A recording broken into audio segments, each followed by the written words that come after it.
Welcome.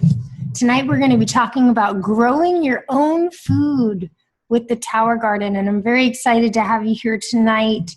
So hopefully you'll gain a lot from this webinar, and if you have any questions or answers, you are more than welcome to share them in the chat, and we will answer them at the end. So tonight we want to learn a little bit more about why eating more plants is life-changing, why you should avoid 1 billion pounds of pesticides that are applied to food every year, the impact of growing your own food has on the environment, how you can grow your own food in less than 30 minutes a week, and how a family of 4 can save at least $100 on groceries each month. Tonight's hosts, I want to thank for inviting the guests to come and hear this important information. This is a wonderful group of people on our Simply More Plants team that are just spreading the word about growing your own food, and I'm just very grateful for them for scheduling tonight's webinar.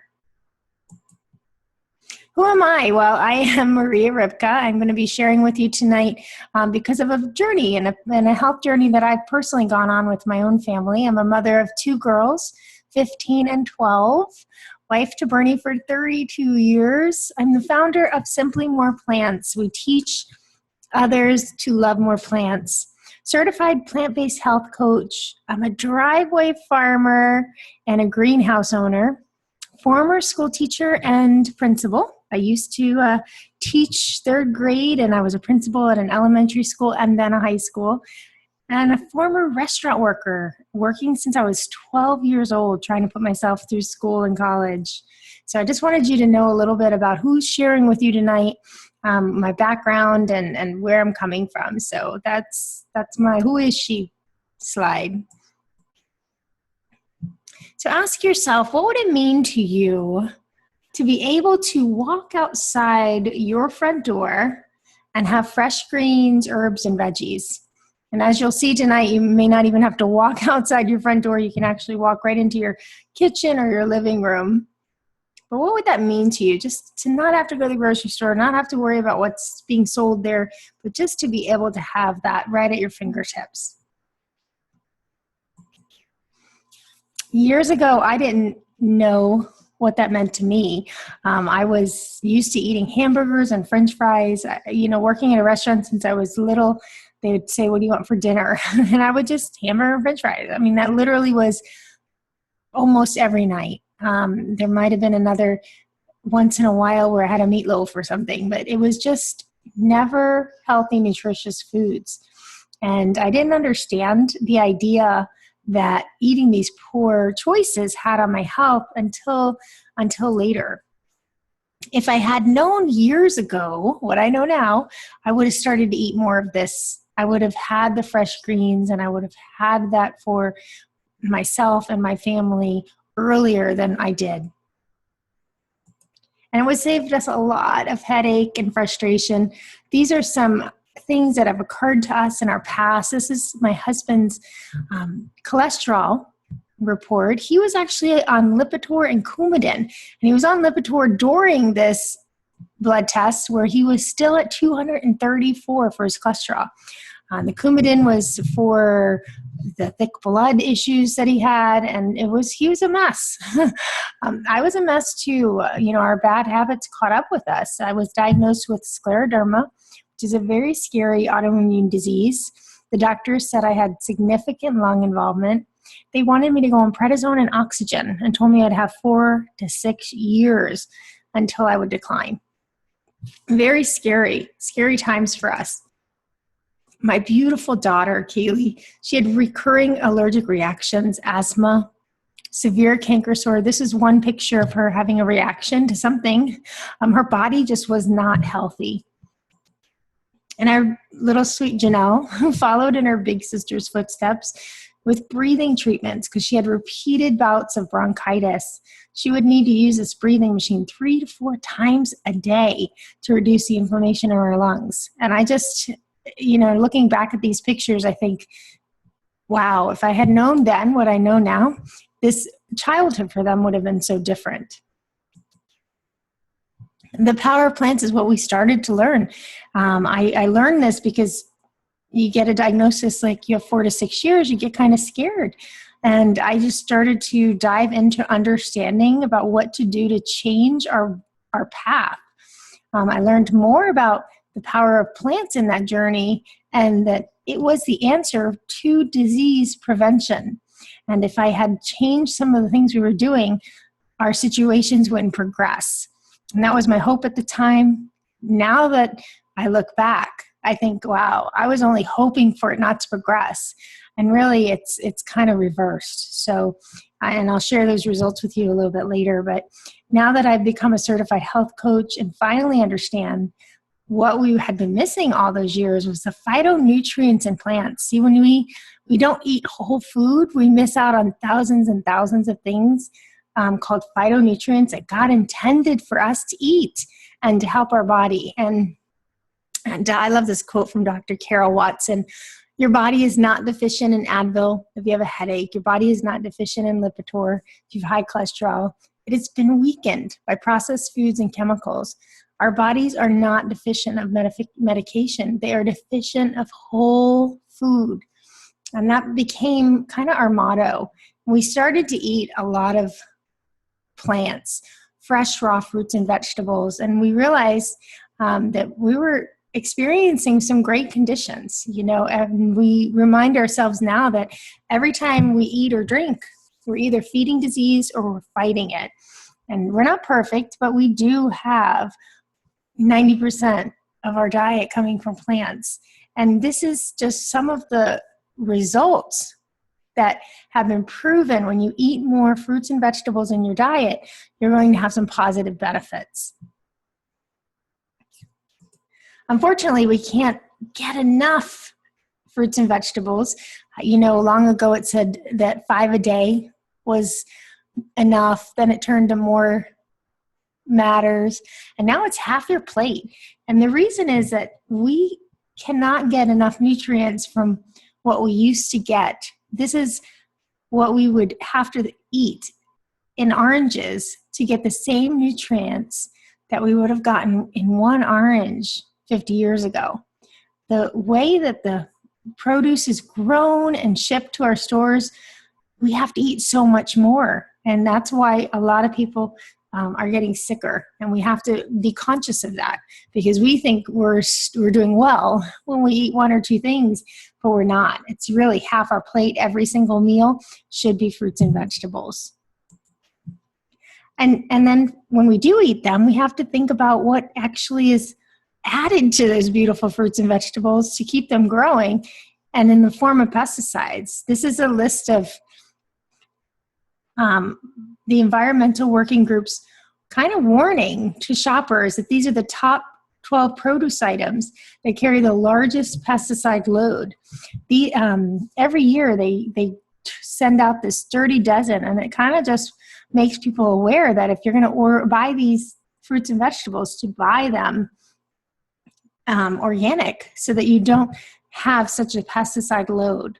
And we had on that list, we had no idea, but we started to actually grow 8 of these things on our driveway. So we're very excited that we were able to kind of be in control of what we were eating and how we were growing it. So even though this dirty dozen is for the average shopper, because we were growing our own food, we eliminated lots of pesticides.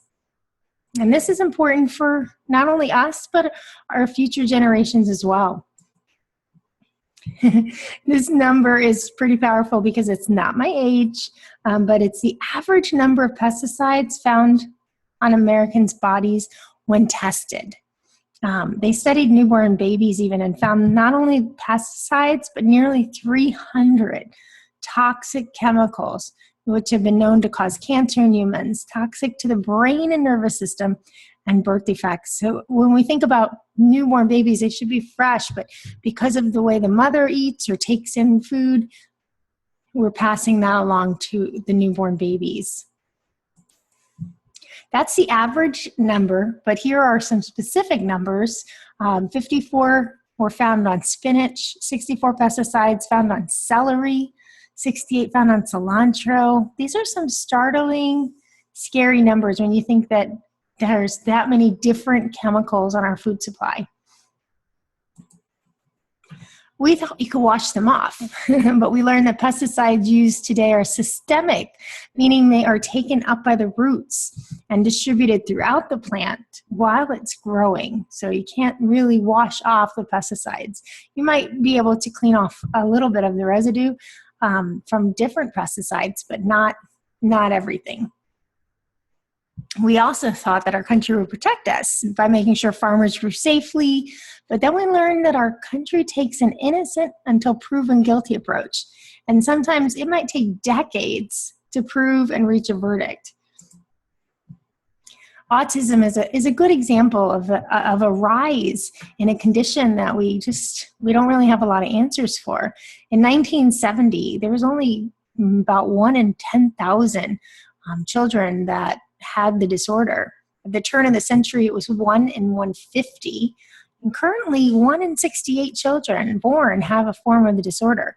And being a school principal, I can tell you that number continued to rise. And it's a sad situation for the children and the families to have that added struggle, and strategies needed to be put in place to help a child in that condition.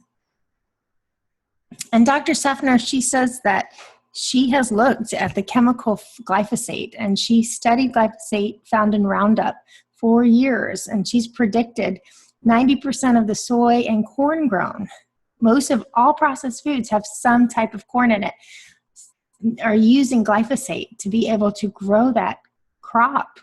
And she's really done some research, and she predicts, this is an MIT senior research scientist, predicts that 1 out of 2 children born in 2025 will have autism. Now, I have 2 daughters, so that is a scary prediction. Chlorpyrifos is another type of insecticide, and research shows that this can cause the most damage in a developing brain. And our brains actually develop for up to 7 years, from the womb until 7. So that chemical is actually affecting that developing brain of children. And even low levels were shown to change the brain's architecture and lower IQ. It was banned from home use in 2001. 15 is the number of years it took our country to figure out that this is a damaging change to the brain's architecture based on that one chemical. 15 years. That is 2 generations of children.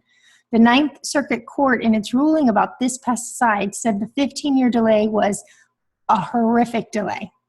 Even when they do ban a chemical, it can have lasting impact. DDT, for instance, was found in more than 85% of Americans recently, but yet hasn't been widely used since 1972. Have you ever wondered what is affecting your family now that you won't even know about for another 15 years? We also thought we could buy organic, but then we learned that it was very expensive, and that even though organic farms grew organically, pesticides drifted from nearby conventional farms. There are pesticides used on the actual crops, but there are also fumigant pesticides applied to crops to clear the soil of weeds and insects and fungi before growing begins.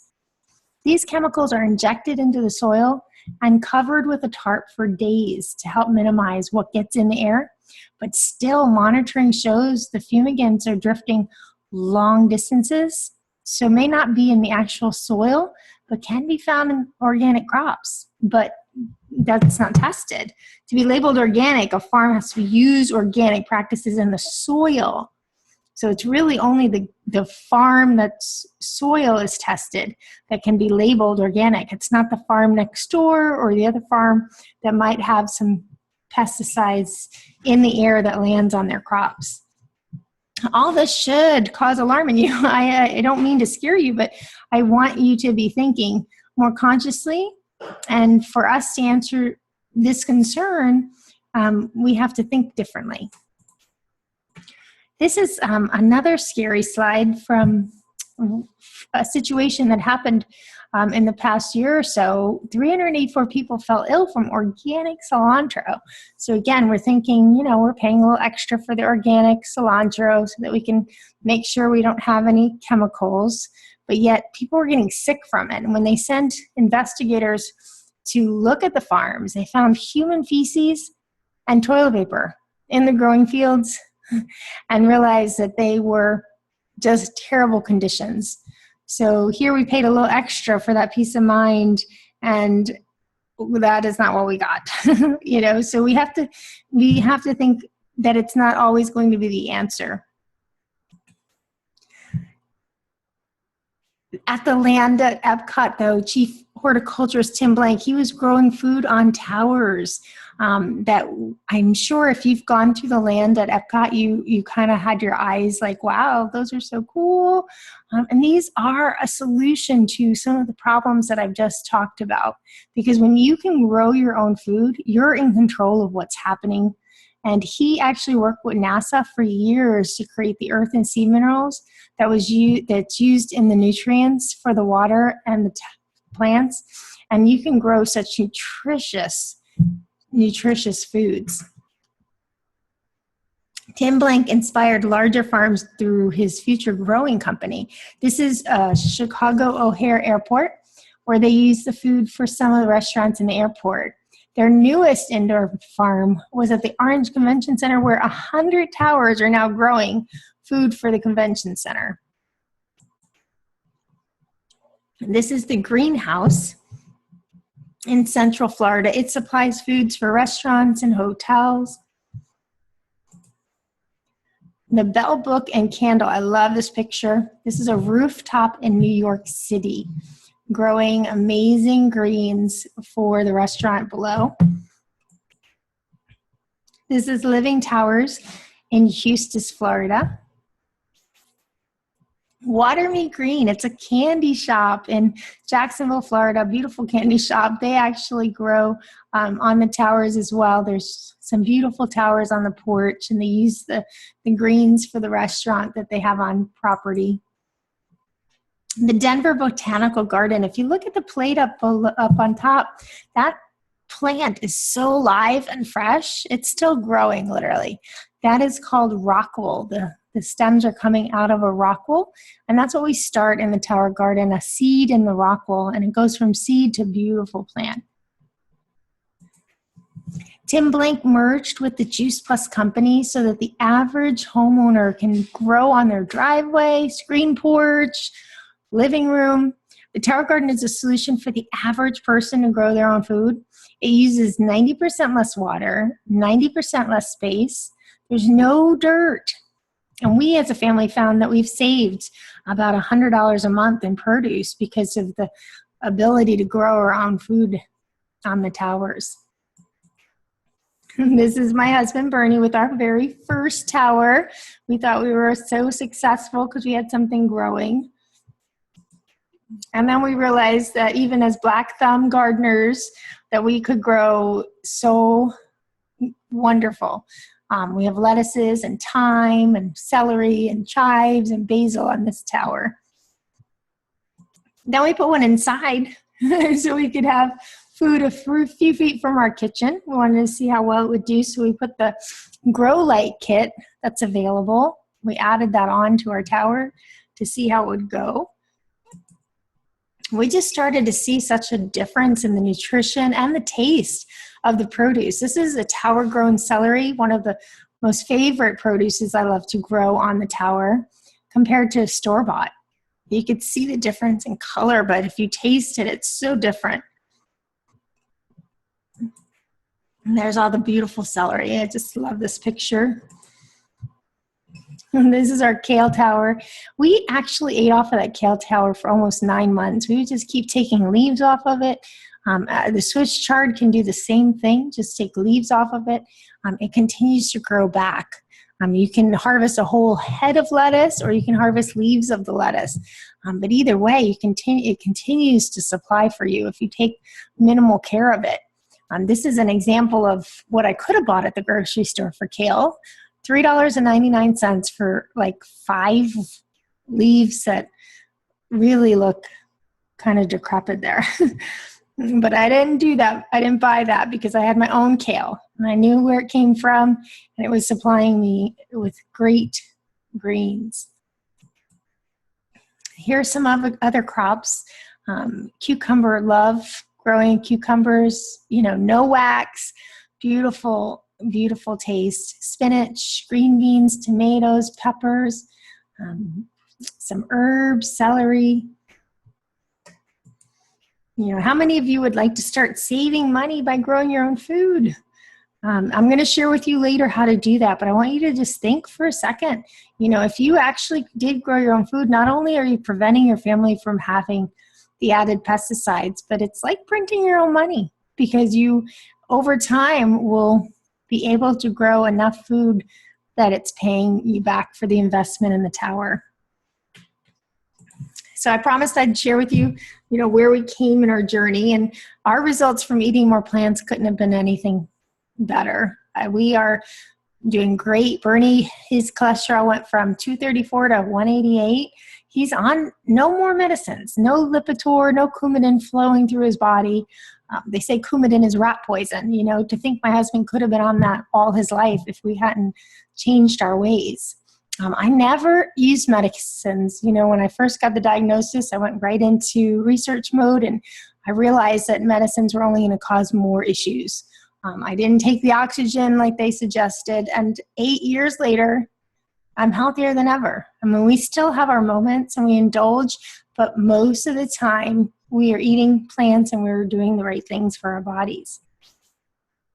And here's our beautiful, healthy girls. They have rarely any times where they're sick. I mean, usually we have to take a fun day off of school instead of a sick day off of school. And we're just, I couldn't be happier that, you know, my daughter Janelle, she asks for salad sometimes for breakfast. If she's not having her smoothie, she's like, I can have a salad. It's different from, you know, getting a box out of the cabinet and pouring a bowl of cereal. We're having fresh food, and that's what we want for our next generations. I know some of you are ready to order your tower and you don't need any more information to make that decision because what I've already said has really, you know, impacted you. But I want to, and I promise to tell you how to do that at the end of the webinar, but I want you to hear some more information about the environment and why growing your own food is not only helping your family, but why it's impacting our whole planet. And this is a book called The Vertical Farm. And in The Vertical Farm, this author, he shares that we're going to have 3 billion more people by 2050. And he says that 80% of the land suitable for farming is already in use, which was really a surprise to me because I drive around and I see these, you know, green land and I'm thinking, you know, there could be a farm there, but actually that land is not sometimes suitable for actually farming. So when we think about how are we going to feed all those people, we have an issue. We have to think about our solutions. California currently supplies 90% of the produce for the U.S. When we started to need more places for people to live in the middle part of the country, we started to move those farms further and further west. And those farms have landed in California. And now they take on that burden of providing produce for the country. And because of that, we have 14 communities without water currently now in California. There's an increase in lettuce and produce that's going to be seen in the next few years, and I'm going to share that with you in a couple more slides, but 33% increase in lettuce alone in price. And because of the strain and because of these issues, we've turned to genetically modified seeds to try to fight and resist the pesticides. So we have a whole issue with that starting to arise. This is an actual picture that I took, I think it was 2 springs ago. And here we have where the water line used to be. That arrow is where the water line used to be in California on a bridge, and then where the water is. And that's just a very strong visual to me where we are with the water supply in California.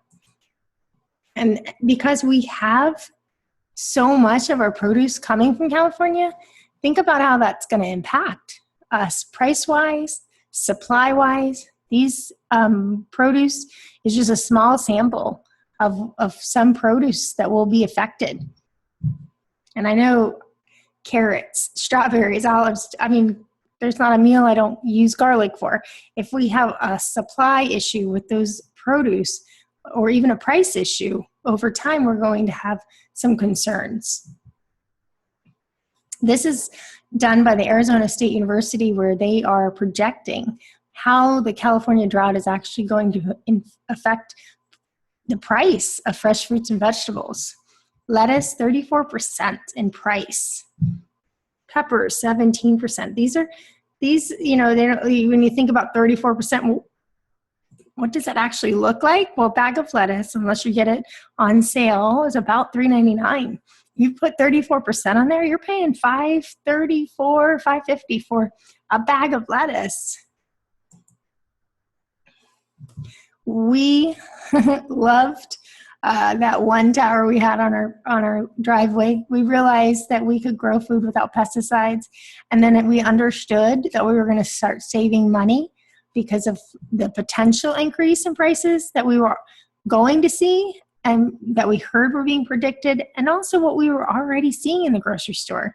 Those prices were starting to go up.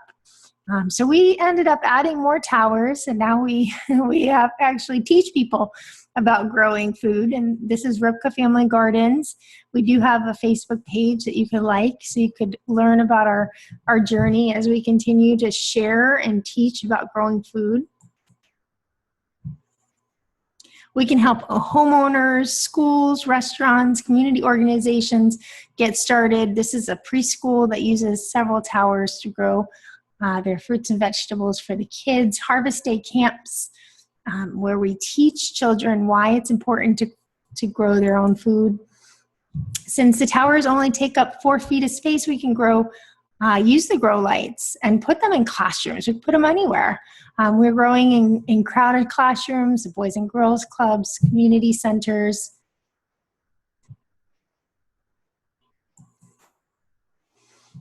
This is our wonderful Rosa, and she says, I left for 3 days for a Tai Chi conference and came home to 3 towers, what seemed to be 3 towers. I love being able to grow food on my own screen porch, and for Rosa, she traveled a lot, and it's sometimes new. It's something new for people to do, but she embraced it and loved it. And yeah, there were some challenges. One time she accidentally unplugged it, or the plug went out, and her whole tower just started to die. Without water, it didn't do well. But she came home, realized what happened, plugged it back in, and it came back. I mean, so incredible. It did its job. And she shares the towers with anyone that will listen as well. There are other systems for sure out there that you can choose from if you're interested, and some of you may even have experiences with some of these. The soil towers that typically people have known for years, they're still pretty expensive, $300 to $500. You have to deal with the soil issues. You have to figure out what needs to be in the right composition for growing. It's a pretty complicated system as well. The plastic breaks down, and it's not as easy as it looks, The tilapia systems, a lot of people for hydroponic growing turn to the fish systems. But who wants to deal with fish? I know I don't want to. The system below is a system that was at one of my elementary schools, and the teacher's like, the tower garden's so much easier. Look at the fish I got to deal with, the little bit of space, that little box on the left and the bottom is actually what was designated for growing. I mean, there was very little space for growing. But I'm grateful that people are doing their own growing. And this is another example. This is called a freight farm. And you can this is a farm that will go anywhere. It's movable, so it may show up in your town, but $82,000 to be able to grow year round. That's pretty pricey. And I'm going to share with you the price later of the tower, and you'll see so much more affordable. The tower is an aeroponic growing system, which is different than some of these other hydroponic systems that I just showed you, because they're not letting the water saturate the roots.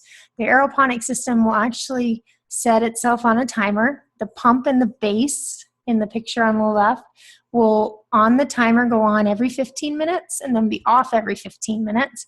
It pumps water up the center and it drips over the roots inside the tower. And then when it's not on, the oxygen in the air works to make really healthy roots. This is some healthy roots on the left from one of the plants. Tim Blank worked with Juice Plus. They created a tower that would last and want to get people growing right out of the box. So everything that you would need to get started is shipped to you. The timer, the minerals, even some starter seeds, some rock wool. It's got food grade plastic, BPA free. It's double UV stabilized. Some of those other systems that I've come into contact with are breaking down and leaching into the water, and that's not going to happen with the Tower Garden. The University of Mississippi even compared the tower to conventional soil growing and found 30% more yield in produce, antioxidant equivalents, less time it took, less maintenance, less land, and less water. Now, if you want to grow your own food, that definitely are the benefits to using the Tower Garden as your system. So what do you have to do to make this happen? There are some requirements to be successful in tower growing, and it takes less than 30 minutes a week. So it's less than driving to probably the grocery store.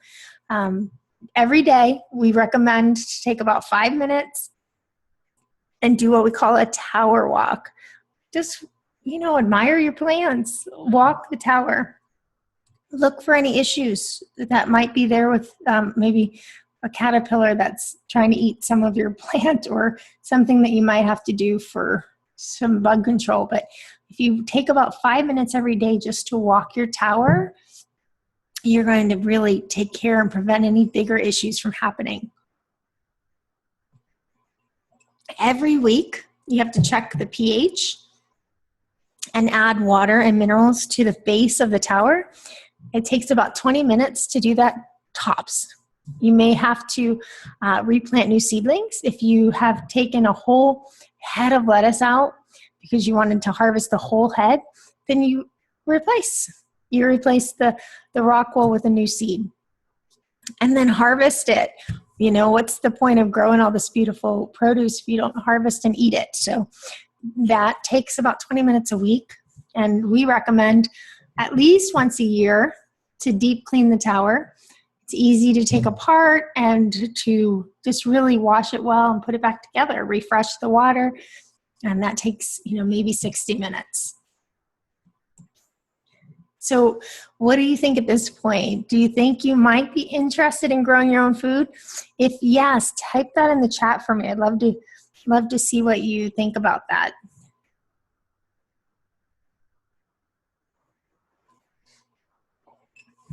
Awesome. I see a lot of yeses. Linda says yes. Dawn says, I'm already growing on 2. I love it.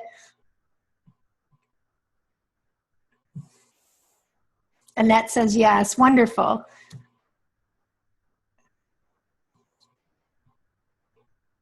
That's wonderful. Well, I know for some of you you're going to be wanting to start right away. And I want to share with you what the prices are. We can grow. When we started on one simple tower in the driveway, and you can grow 20 growing holes, which means you can have a variety of plants on one tower, 20 different plants, and that's only $45 a month. You can pay it in full for $525, but the company doesn't charge you any interest. You just can spread that over 45 or 12 payments of $45. You can add an extension kit for $70 that would add 8 more holes if you want 28 growing holes. If you have a large family or you're serious about getting plants into your body and you don't want to buy from what you can't depend on at the store, you can get a family pack. That's 3 towers with 84 growing holes, 12 payments of $142, or $16.90. Now, I had one family, they were going to start with one, and the husband actually went home and did what they were already buying in the grocery store, and he said the $142 was cheaper than what they were spending in the store, so they went with the family pack. And we also have community gardens. We have packs of 12 towers that you can use to set up in communities across the country. If you know someone or want to help a school get started, those are available as well. And if you definitely have some people in mind that might be interested in growing food, or you have some community gardens that you might want to be involved with, and you maybe talk to us about joining our team, because we always want people to share on our mission.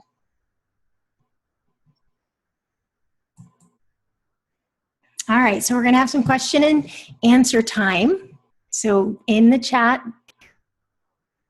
type in any questions you have. This is the fun part of the night for me, because I get to answer any questions. And while you guys are doing that, I know some of you are going to get off here tonight and want to just start right away. And I just wanted to give you a little push to do that. I wanted to share that for those of you that place your order within 24 hours, Bernie and I will provide you with direct email support for a year to help answer questions that come up as you start growing. Now, there are tons of resources online. We have a Tower Garden blog, we have Tower Talk, we have our Ribka Family Gardens Facebook page. So there are tons of places you can find answers if something comes up or you don't know what this plant was that you planted the seed for. But having direct email support with us is pretty valuable. We can answer questions for you. Something comes up and you're just not sure, you have that access to us. So that's a pretty big value. And you know, I think that knowledge and expertise will benefit you over the course of growing and make that first year really much easier for you. So I wanted to encourage you to place that order within 24 hours so you don't miss that bonus. I wanted to do that to support the team of amazing people that invited you or that are sharing this with you, but also to provide some incentive for you not to put off such an important decision. So hopefully that gives you a little more added push for today. All right, let's go to the chat. Let's see what we got in there. Do you need a continuous water supply? Great question. The tub, the bin reservoir that the water is in and the pump is in is a 20-gallon reservoir. And if you are, you know, in the beginning of growing, your seedlings won't use very much water at all. You may not fill it up for a few weeks.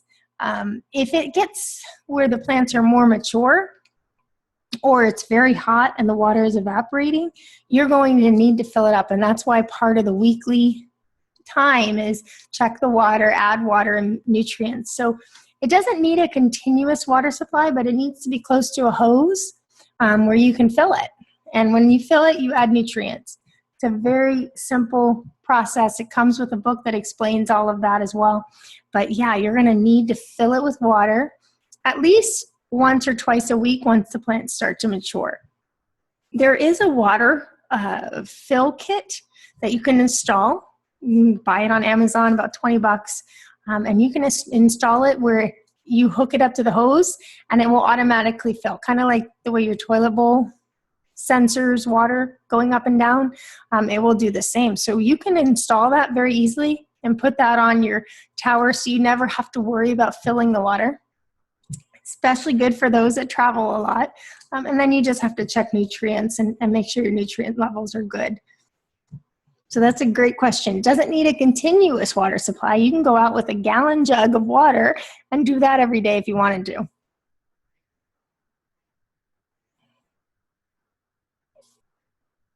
All right, Linda says, how do you get the seeds? Okay, well the seeds, actually the Tower Garden will come with some starter seeds, but we recommend buying some seeds that you want to grow. You know, you want to make sure that what you're growing is what you'll eat. So we buy seeds from johnnyseeds.com. We buy seeds from Eden Brothers. They're non-GMO organic seeds.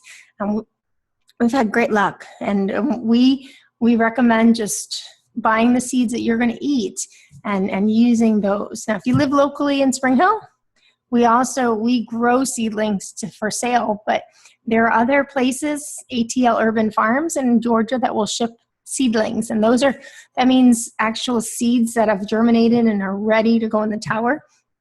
But it's not hard to start your own seeds, so it's a process that takes maybe about a week, and then they're ready for the tower.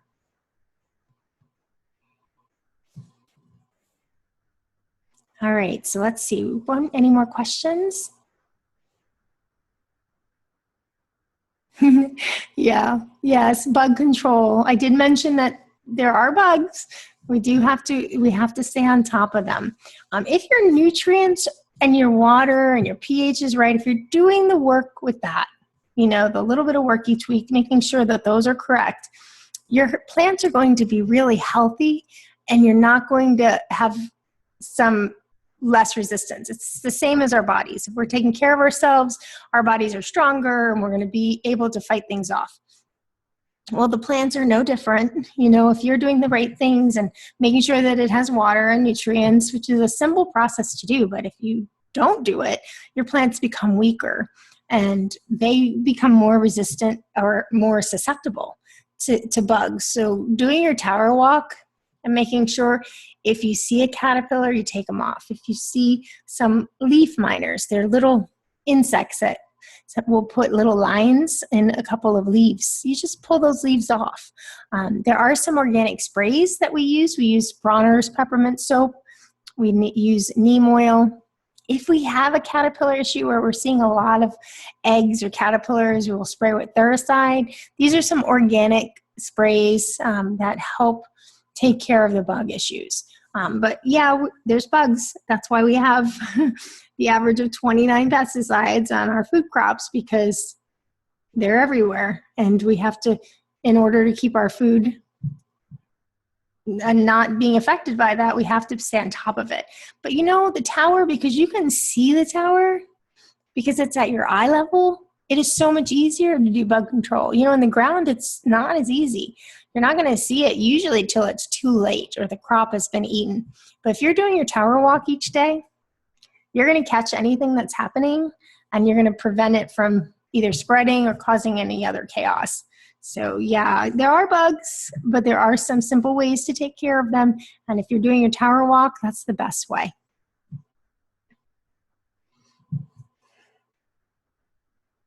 All right, so that's our questions and answers. And obviously, if you have any other questions, you can always get with the person that invited you tonight, or you can go to simplymoreplants.com and you can reach out to me there. Also, remember Ripka Family Gardens on Facebook for growing tips, and you can message us there as well. But are you ready? Are you ready to grow your own, avoid the pesticides, save money, provide to your family a good way of growing and being sustainable for the future? If you are, I want to encourage you to go to simplymoreplants.com/order. You're going to put in your name, your phone number, and your email, and we're going to contact you. And we'll talk, and we'll see what your needs are, and we'll get you going as soon as possible. So hopefully you gained a lot of information tonight that will inspire you to grow your own. Even if you just have questions, you can put your name and phone number in at that website as well, and we'll contact you and just tell us, hey, I just have a question. And that will help you in any way with your decision for growing your own food. So I hope that's been helpful for you guys. Again, I hope to hear from you. simplymoreplants.com/order.